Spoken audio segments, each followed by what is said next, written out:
as it goes for another former TNA superstar coming over, or TNA wrestler, superstars for WWE, a former TNA wrestler coming over to WWE at WrestleMania is Sting. Sting, his TNA contract expired a couple weeks ago.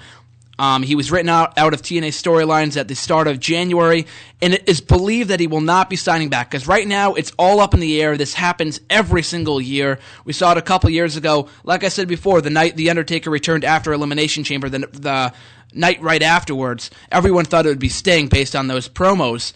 And it wasn't Sting, it was The Undertaker, of course. So 3 years later, it's the same exact situation. Sting is pretty much a lock to coming to WWE. Like I said, nothing's been confirmed. I won't believe it until I see it, until we see a promo for him, or we see him confirmed for the Hall of Fame, or just makes a random appearance either on Raw or at WrestleMania, whatever it may be.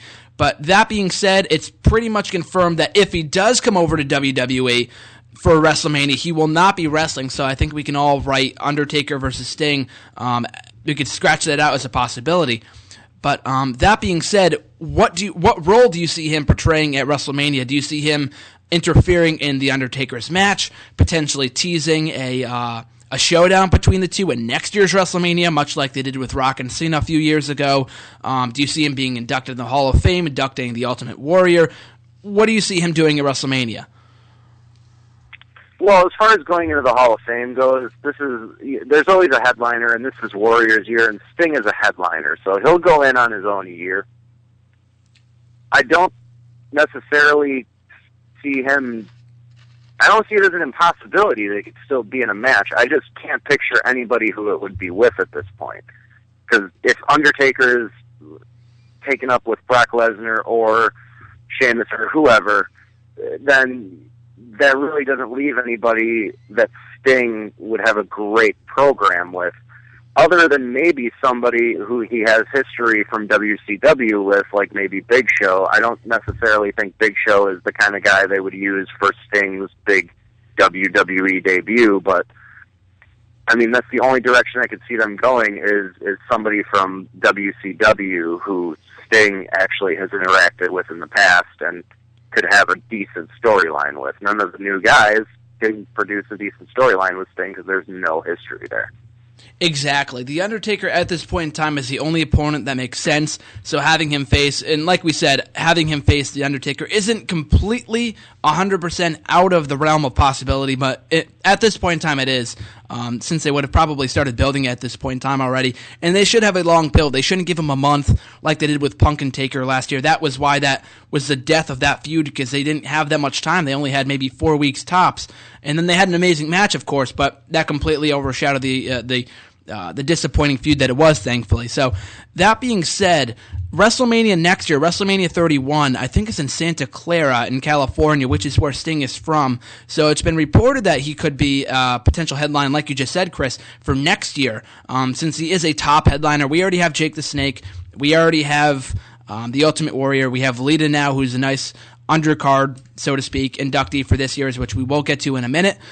But I think maybe, teasing it up and maybe doing in a match between The Undertaker and Sting, that dream match that everyone wants to see for next year's WrestleMania, could be the next best thing to not having him in a match at WrestleMania this year. But maybe you just put him in some vignettes like they were going to do with the 221 things a couple years ago with the vignettes that they had him in that. Because obviously maybe the children would, of course, not know Sting, and he might not garner that big of a reaction had they, aired some video packages. I mean, this is just a stretch because WrestleMania is, of course, filled with diehard fans, so they're going to react to him regardless. But I still think it'd be cooler if they built up his debut to WrestleMania.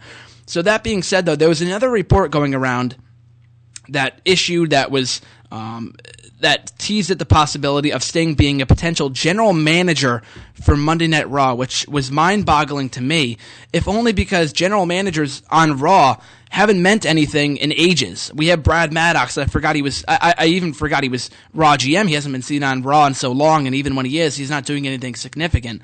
So that being said, do you see the idea of putting Sting into a position as Raw general manager as a good idea? If the role would be more significant, like when Stone Cold Steve Austin was injured and did the GM role or what little bit Shawn Michaels did with it. If it actually had any kind of weight to it, then yeah, it would be a decent way to use Sting.